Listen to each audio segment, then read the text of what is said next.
Hello everyone, നമ്മളിന്നിപ്പോൾ ഓടിക്കുന്ന വണ്ടി പുതിയ MG വിൻസർ ആണ്. ഇറങ്ങിയിട്ട് ഏതാനും മാസങ്ങളായിട്ടുള്ളൂ. പക്ഷേ already this is India's best selling EV. അതുപോലെ തന്നെ ഐക്കോട്ടിയുടെ ഒരു അവാർഡും ഇതിന് കിട്ടിയിട്ടുണ്ട്. ഇത് പല കളറിൽ അവൈലബിൾ ആണ്. പക്ഷേ അവർ കൊടുത്തേക്കുന്ന അവാർഡ് എന്ന് പറയുന്നത് green car of the year ആണ്. അതെന്തുകൊണ്ടാണെന്ന് എനിക്ക് മനസ്സിലായിട്ടില്ല, but still wins that award. Jokes aside, MG is on to something really big here, and it's really big. കാരണം ഈ ഒരു വണ്ടി നമ്മൾ റോഡിൽ മറ്റു വണ്ടികളുടെ ഇടയിൽ കാണുമ്പോഴാണ് ഇത് ഇത്രയും സൈസ് ഉണ്ടെന്നുള്ളത് നമുക്ക് മനസ്സിലാവുക. പലരും ഷോറൂമിലൊക്കെ പോയി കണ്ടിട്ട് ടെസ്റ്റ് ഡ്രൈവ് ഒക്കെ ചെയ്ത് കഴിഞ്ഞിട്ട് അവർക്ക് സ്വന്തം വീട്ടിൽ ഇത് കയറുമോ എന്നുള്ളൊരു പേടി കാരണം എന്നെ വിളിച്ചിട്ടുണ്ട്. ഇതിൻ്റെ ഡയമെൻഷൻ നോക്കുകയാണെങ്കിൽ ഏകദേശം 1850 mm വീതിയുണ്ട്. 1850 mm എന്ന് പറയുമ്പോൾ നമ്മുടെ ഒരു ഇന്നോവ ഹൈക്രോസിൻ്റെ വീതിയാണ് ശരിക്കും പറഞ്ഞാൽ. ആൻഡ് ആ ഒരു വീതിക്കനുസരിച്ചുള്ള ഒത്ത പൊക്കവും എല്ലാം കൂടി ഒരു നല്ലൊരു സൈസുള്ളൊരു വണ്ടിയാണ്. എനിക്കിതിൻ്റെ സ്റ്റൈലിംഗ് ഞാൻ അത്ര വലിയ ഫാനൊന്നും ആയിരുന്നില്ല തുടക്കത്തിൽ. പക്ഷേ people are buying it. Already it's India's best selling EV. അപ്പോൾ അതുകൊണ്ട് ആൾക്കാർക്ക് ആ ഒരു ലുക്സ് അല്ല, അതിനേക്കാൾ ഇതിൻ്റെ പ്രാക്ടിക്കാലിറ്റി, ഇതിൻ്റെ ഒരു യൂസബിലിറ്റി ഒക്കെയാണ് വലിയ ഫാക്ടർ എന്നുള്ളതാണ്. നമ്മളിപ്പോൾ ഈ വണ്ടി രണ്ടാമത് ഓടിക്കുന്നതിന് ഒരു റീസൺ ഉണ്ട്. കാരണം നമ്മളിപ്പോൾ ആ ഒരു ബാസ് എന്നുള്ളൊരു സ്കീം, അതായത് ബാറ്ററി ആസ് എ സർവീസ് എന്നുള്ളത്, പലരും അതിൽ കുറേ ക്വസ്റ്റ്യൻസ് ഒക്കെ ചോദിച്ചിട്ടുണ്ടായിരുന്നു. ആക്ച്വലി ഈ വണ്ടി ഓടിക്കുന്ന സമയത്ത് എനിക്ക് അതിനെക്കുറിച്ച് കൂടുതൽ അറിഞ്ഞുകൂടായിരുന്നു. നമ്മൾ വീഡിയോയിലും പറഞ്ഞിട്ടുണ്ട്. അതെന്താണെന്ന് നമ്മൾ സിമ്പിളായിട്ട് പറഞ്ഞിട്ടുണ്ട്. പക്ഷേ അതിനെക്കുറിച്ച് ഡീറ്റെയിൽഡായിട്ട് പിന്നീട് ഒരു വീഡിയോ ചെയ്യാമെന്ന് നമ്മൾ പറഞ്ഞിട്ടുണ്ടായിരുന്നു. അപ്പോൾ അങ്ങനെ പല വീഡിയോയിലും നമ്മൾ പിന്നീട് ചെയ്യാം എന്ന് പറഞ്ഞിട്ട് ചെയ്യാണ്ടിരുന്ന കാര്യങ്ങളുടെ കൂട്ടത്തിൽ നിന്ന് ഒരു കാര്യം നമുക്ക് മാറ്റി നിർത്താം. നമുക്കിന്നിപ്പോൾ ബാസിനെ കുറിച്ച് സംസാരിക്കാം. ഇതിന് 9.99 ആണ് വണ്ടിയുടെ ബേസിക് വില. That is the cost of the shell. അതുകൂടാണ്ട് നമ്മൾ ബാറ്ററിക്ക് you pay 3.5 rupees per kilometer. അതാണ് ഇതിൻ്റെ ബാസ് സ്കീമിൽ അവർ പറയുന്നത്. കോമറ്റിനും ഇതേപോലെ തന്നെ ഒരു ബാസ് സ്കീം ഉണ്ട്. 4.99 നമുക്ക് വണ്ടി കിട്ടും. ബാറ്ററിക്ക് നമ്മൾ 2.5 rupees per kilometer നമ്മൾ പേ ചെയ്ത് അങ്ങനെ ഒരു സ്കീമും കൂടി ഉണ്ട്. അപ്പോൾ ഇതെന്താണ് ഈ ഒരു കിലോമീറ്റർ അനുസരിച്ച് പൈസ കൊടുക്കുന്നത് എന്നുള്ളതാണ് പലരുടെയും ആദ്യത്തെ ചോദ്യം. അത് ഒന്നുമില്ല, ഒരു കോൺവല്യൂട്ടഡ് രീതിയിൽ ഒരു ഫൈനാൻസ് സ്കീം പ്രസൻറ്റ് ചെയ്തേക്കുന്നു എന്നുള്ളൂ. വണ്ടിയുടെ വില നമ്മൾ ബേസ് മോഡലിന് 9.99 കൂട്ടിയാൽ ബാറ്ററിക്ക് ഏകദേശം 3.5 ലക്ഷം രൂപയാണ് ഇവർ ചാർജ് ചെയ്യുന്നത്. ഇതിന് വേണ്ടിയിട്ട് ഇവർ 4 ഫൈനാൻസിയേഴ്സിനെ വെച്ചിട്ടുണ്ട്. One is Bajaj finance, second one is hero Fincorp, അതുപോലെ തന്നെ നമുക്ക് ഇക്കോഫൈ എന്ന് പറയുന്നൊരു കമ്പനി ഉണ്ട്, വിദ്യുടെക് എന്ന് പറയുന്ന ഒരു കമ്പനി ഉണ്ട്. ഈ 4 കമ്പനികളായിട്ടാണ് MGക്ക് ഇപ്പോൾ ടൈപ്പ് ഉള്ളത്. ഇവരാണ് ഈ വണ്ടിയുടെ ബാറ്ററീനെ നമുക്ക് ഒരു EMI രീതിയിൽ തരുന്നത്. പക്ഷേ EMI ആയിട്ട് കുറച്ച് വ്യത്യാസമുണ്ട്. കാരണം നമ്മൾ ഓടിക്കുന്ന കിലോമീറ്റർ അനുസരിച്ചാണ് അത് കൊടുക്കുന്നത്. അപ്പോൾ അതായത് നമ്മളൊരു ബേസിക് പ്ലാൻ പ്രകാരം ബജാജ് ഫിനാൻസിൻ്റെ പ്ലാനിൽ നമ്മളൊരു 1500 കിലോമീറ്റർ ഒരു മാസം ഓടിക്കുന്ന ആളാണെന്നുണ്ടെങ്കിൽ ഏകദേശം 3.5 രൂപ വെച്ചിട്ട് 5250 രൂപ ഒരു മാസം ബാറ്ററിയുടെ EMI എന്നുള്ള പോലെ നമ്മൾ ഇവർക്ക് കൊടുക്കും, ഈ പറഞ്ഞ ഫൈനാൻസ് കമ്പനിക്ക്. അതിലൊരു സംഭവമുള്ളത്, നമ്മൾ ഈ 1500 കിലോമീറ്റർ അല്ല, നമുക്ക് അതിലും കൂടുതൽ ഓടിക്കണമെങ്കിൽ ഓടിക്കാം. പക്ഷേ ഇവർ അത്രയും രൂപയ്ക്ക് നമ്മൾ എല്ലാ മാസവും ബില്ല് ചെയ്യുള്ളൂ.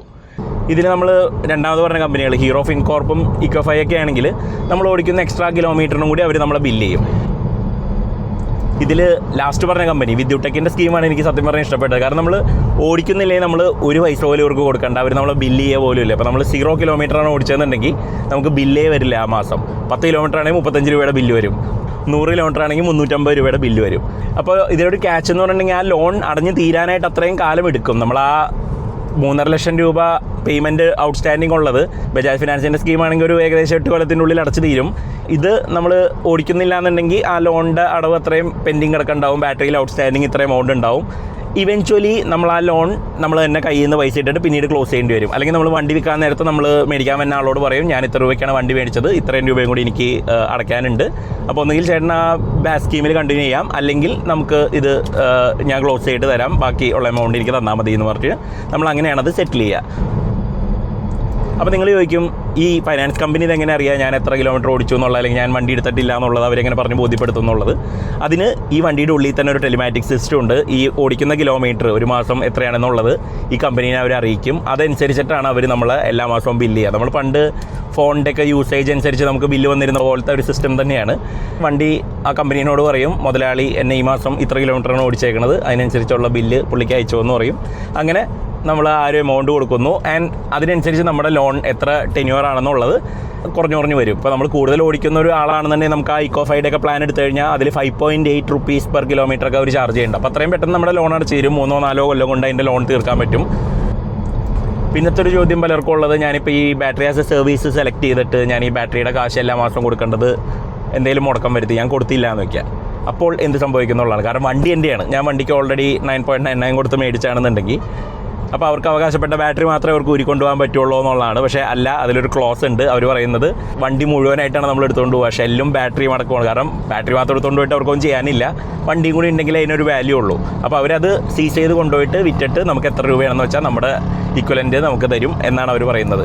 ഇത്രയും കോംപ്ലിക്കേഷൻ ഒന്നും നിങ്ങൾ ആലോചിക്കേണ്ട കാര്യമില്ല. നിങ്ങൾക്ക് വേണമെങ്കിൽ വണ്ടി മുഴുവനായിട്ട് അങ്ങ് വാങ്ങിക്കാൻ ഒറ്റയടിക്ക് ഔട്ട് റൈറ്റ് ആയിട്ട്, അല്ലെങ്കിൽ നിങ്ങൾക്ക് മൊത്തം വണ്ടിക്കും തന്നെ ഫൈനാൻസ് ഇട്ടിട്ട് ആ ഒരു പ്രൈസിൽ നമുക്ക് സാധാരണ രീതിയിൽ നമ്മൾ കാർ വാങ്ങിക്കുന്ന പോലെ തന്നെ EMI ആയിട്ട് നമുക്ക് അടയ്ക്കാം.